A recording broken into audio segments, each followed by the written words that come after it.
Hello. Have you ever wanted to feel more steady with new moons and be able to trust what you're seeing in your own chart so that it helped to give you a more clear structure? If you're anything like me, I started with astrology by just following the moons and I had my chart, but I didn't understand making the link between knowing that it was a new moon and understanding what I was seeing in my chart. So I found that without a structure, every lunation was feeling vague, maybe a little bit personal, but I was listening to the astrologers tell me what it was about, but I didn't know how to apply that to my own chart. It was hard to use. So in this video, I want to give you a clear, simple method to read any new moon in a natal chart, your natal chart, using whole sign houses. I call this method shift. And each of these letters stand for something, so you can reapply it to any and every new moon, to look at your own chart and reapply it. And by the end of this video, you'll know where the beginning is, what kind of seed is being planted for you, and what you need to do next.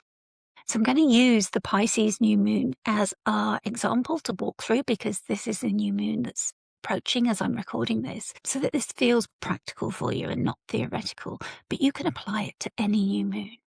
And if you want a deeper layer, I'll show you how to check with the ruler of the new moon as well, if you're feeling like you're ready for more advanced astrology. And that will show you the support path, or where any contradictions might be coming from, or any tensions as well. In this example, for Pisces new moon, that means Jupiter, because Jupiter is the ruler of Pisces. So this shift method is a simple way to keep your feet on the ground while you're navigating this journey of a new moon. You don't need to keep 20 tabs open. You don't need to be Googling. You just need these 5 things. So S, the shift, stands for the sign. The first thing you need to do is start with the sign where the new moon is happening, because that's giving you tone, the overall expression, what we're actually talking about. So with Pisces, we're talking about this openness, this mysticism, this surrender, imagination, and things that are subtle and harder to name. But we also want to understand that this is a place without borders. So you can listen to the astrologers describe what Pisces means, and Pisces can blur the edges, make us drift, make us feel like there's no boundaries, or make us feel like longing and a need for the truth. So you start with that, but then here's where the magic starts. H stands for house. And this is where you're finding which whole sign house Pisces is ruling in your own chart. And that's where the new moon is going to be planting seeds, where you're getting a fresh new state that just applies to you. So this Pisces new moon is going to land very differently for different people. So for example, it might be landing in the 4th house for some people, where it's planting seeds in the home. And for others, it might be in the 10th house, where it's showing the field where the beginning is happening. And for others, it might be very visible for their career. And for other people, it might be hidden away in the 12th or the 8th houses. And you'll find in my show notes that there's videos where you can find out how to identify the houses for your personal charts. I is for intention. Ask what wants to begin there. Just slow down, feel into the intelligence of the sign and what's showing up in your own life around the time of any new moon. What new intentions are appropriate for you at the time of the new moon? And this is very non-generic. The astrologers can guide you to what it may be, but it's very personal to you what that might actually be. So keep it simple. You only need one honest seed statement. F. Now, what could that be? This is a strange one, but this means floor. So if you think of Pisces, water, it needs a container. So this is where things get grounded, where we go to the ground and we think of what is a small, real action that you can take in the days following the new moon. So you don't actually start it on the day of the new moon, but you look for the week following the new moon, for example. So in those weeks, as the moon starts gaining light, what small action can you take to bring that intention that was in your head into reality and start to bring it into the real world? Just a small action that's going to start that creative process for you. And before you do anything, just take 3 small breaths, allow your body to settle, and choose that small act that's going to build your trust, is aligned with your beliefs, your intentions, what you want to grow in that part of your life, and then you're ready to proceed. T is for trust. Self-trust doesn't come from decoding every symbol perfectly, being a great astrologer who knows everything. This is just about you and what's right for you. My aim is to empower you to read your chart and to know what's right for you in your life, because I don't know that. Only you know what's right for you, what's going on in your life, all the context of everything that's going on for you. So things will grow that are planted in the fertile earth. So the things that you want to follow through, the things that light you up. So this is the very heart of the method. So with that trust, when you plant the right seed and you're willing to nourish it and water it, it will grow well. But if you plant a seed just because an astrologist told you so and you're not really believing it with your whole heart, it probably won't grow. You're probably just scattering seeds wildly, and maybe some will grow a little, but the ones that you really believe in are the ones that are going to do really well. So let's get an example, which is Pisces. And I'm going to see if I can bring up Pisces moon here and share the chart for you. Okay. So here we have the Pisces new moon. So you can see these two, the moon glyph, the crescent sign, and the sun, the circle with the spot in it, are together at 28 degrees of Pisces. So that tells us when they're together in the chart that it's a new moon. And here for London, it's in the 10th house. So we can see that with the 10.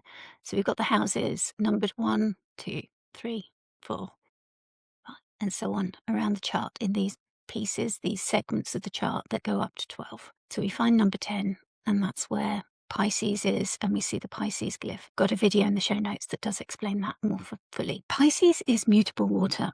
This new moon arrives through feeling, memory, or a quieter inner knowing rather than a neat set of instructions. It can open imagination and compassion, but the shadow can be losing your own center through avoidance, overmerging, emotional overwhelm, confusion. It can feel subtle, and that doesn't mean that nothing's happening. The seed might be arriving through your feelings first.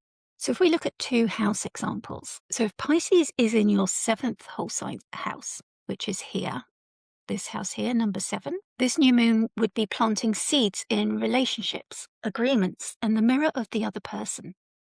That can be romance, but also clients, collaborations, and close one-to-one bonds. The beginning here is about honesty, about boundaries, and whether tenderness can exist without self-abandonment. Your intention might sound like, I'm ready for softer honesty in my relationships, but the trap can be projection or rescue. Sometimes there's an element of martyrdom in the shadow of Pisces. So notice where your boundaries are getting blurry. And then again, take those 3 slow breaths. And remember to do the one clear thing. Send the message, ask the direct question, or clarify the expectations. And if Pisces is in your 10th whole sign house, where the new moon is, that new moon is planting seeds in your vocation, in your public role, and in your contribution to the world. This can feel like a quiet reset in your career or your calling or your public visibility. If you're not working, so for example, people who are retired or aren't working because of illness or any other reason, if you're caring for somebody, it's still that thing that people know you for, whatever they know you for, whatever you're visible to other people for. If they say, oh yes, I know them, they do this. That's the thing that we're talking about here. And this can be a reset in that. And it's an opportunity for you to reset those boundaries if they've been overwhelming you, if they've been too much emotionally. There's a chance here for you to reset those boundaries. Pisces here can support creative or healing work, but it can also bring uncertainty before your plan is clear. And that doesn't mean that you're lost. It just means that seed needs to take shape. It needs to be nurtured. It needs to be grown. And your intentions might be something like you're ready to do meaningful work, but in a more honest way, one that aligns with you and your beliefs. And the shadow could be martyrdom, overwhelm, absorbing too much from those people who are around you and their needs. So again, you need to ground yourself. Think of the floor and connecting with it. Think of the earth outside and connecting with that. Maybe carry a stone around with you that that is meaningful to you from a place where you felt happy. Take those 3 slow breaths. And again, choose that one visible act that's going to bring your intentions into the real world. Finish 1 page, maybe, of a book that you're enjoying. Submit an application that you've been putting off, or update your offer. Setting those boundaries, think of how you can firm up those boundaries to make them more realistic to what is going to be meaningful for you. So that is the sequence. If you're looking at a different moon to Pisces, it's the same process. Think of the sign, because that's going to give the tone. So if the next moon is in Aries, we're going to be looking at Mars ruling it. And the tone is going to be very, very different to Pisces. It's going to be more martial. It's going to be more action oriented. The house is going to give your life area. So in the first, it's going to be about your body. In the second, it's going to be about your resources. So look at that video that I've got on the houses if you're not familiar with what each one talks about and how they relate to your own life. The intention is going to name the seed that you want to plant that's personal to you. And the floor action is the actual movement that you're going to initiate. How is that going to start? It's just that one first step. If you think that Chinese proverb, the journey of 1,000 steps begins with one. I probably butchered that, but you know what I mean? However far you're going, you've always got to take that one first step. And in coaching, I talk about bus stops. You've got to get on at the bus stop that you're at and move to the next bus stop. So always think, what bus stop am I actually at? There's no point in worrying about the bus stop that's 10 miles down the road. If you're worrying about that, you're not in the right place. Worry about where you actually are and where you want to go next. So what do you need to do to actually get on the bus of the place where you are? And that's the action you need to take. What is the very first step that's realistic, that's manageable, that's practical for you right now? And then think of the trust, how that's going to grow when you follow through, when you're taking the right action that's aligned with what's meaningful for you. And if you want one deeper layer, we're going to look now at the support path. And this is a bonus layer if you're ready for a little bit more advanced astrology. For any new moon, astrologers will also look to check the ruler of the sign where the new moon is happening. And unqualified astrologers will also check any exalted rulers as well, co-rulers. But for now, we're just going to worry about the actual ruler. That ruler will be showing the support path. This isn't where the reset is actually happening for you, but it's where that nourishment, the momentum, the support is happening. That ruler is sending that support. So if the new moon is in Aries, we would be checking Mars, the ruler of Aries. If it's in Taurus, we're going to check Venus. And in this example, the new moon is in Pisces. So we're going to check Jupiter because Jupiter is Pisces' traditional ruler. And at the time of this recording, we find Jupiter in Cancer. So that's here in Cancer. And that supports Pisces by trine. So it's got what traditional astrologers like to call a clear line of sight. It's a nice benefic aspect, which is very supportive. So that's what we're looking for. So that support may come through Cancer themes like emotional safety, belonging, care, and regulation. So you also would want to check, if you're ready to do this more advanced level, is to check which whole sign house Cancer is occupying in your chart as well, to see where that help is flowing from. So if your Pisces new moon is in the 10th house and Cancer is in your second, support for your career may come through stabilizing your money, your resources, or your self-worth. If Pisces is in your 7th and Cancer is in your 11th, the support may come through friends, communities, or people, benevolent mentors who are going to help you hold better relationship patterns. So do you see how that works, how those houses are merging and how that support is helping those themes of that Pisces new moon grow? Now, I'm hoping that you can return to this video at any time when you want to interpret any new moon. But obviously, I've used this example of the Pisces new moon at the time of recording. But also, for example, Jupiter will move into Leo at the end of June 26. So you also want to look at where that ruler is going. So that support path will change tone.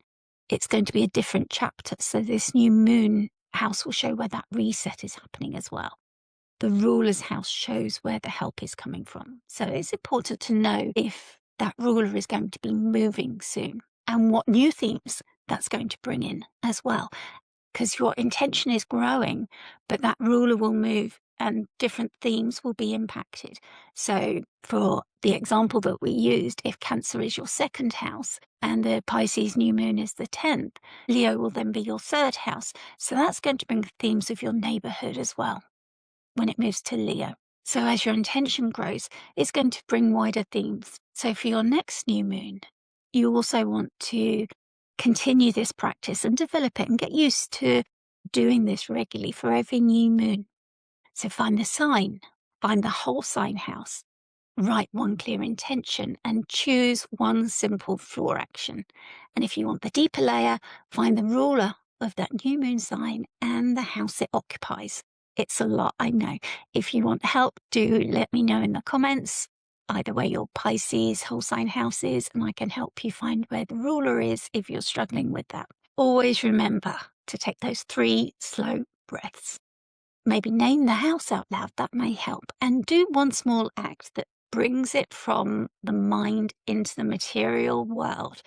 So that is how you build self-trust with your chart. That's how it empowers you to bring astrology down from the heavens into the real world. The moon acts as our translator. She is the one who visits all of the planets as she makes her rounds of the heavens every month. With the new moons and the full moon, she brings that down to earth in these lunations. In the new moons and the full moons, every month is offering us this chance to bring all this information that she's gathered from all the planets down into our living lives. So this is our chance through these lunations to work with her. So when you hear people saying that they work with the moon, this is what they mean. This is how you start. So this is why it's important for me to share this with you. So you can stop guessing what's going on. You can start noticing patterns. And if you do, let me know what you notice. I'm so excited for you. And this is how you grow your own inner authority. You stop relying on astrologers and reading horoscopes. You start being your own authority on this, and you trust your inner knowing, which is so important. And if you want more grounded support, you can also find out more with my Moon Family work, which extends and looks at even longer stories than just the 2-week or monthly lunar work. And you can join Celestia Circle through my Substack. But thank you. Thank you for listening. And if you've enjoyed this, please do like and comment and tell me what you've learned and how this is going for you. I'm so excited for you. Thank you.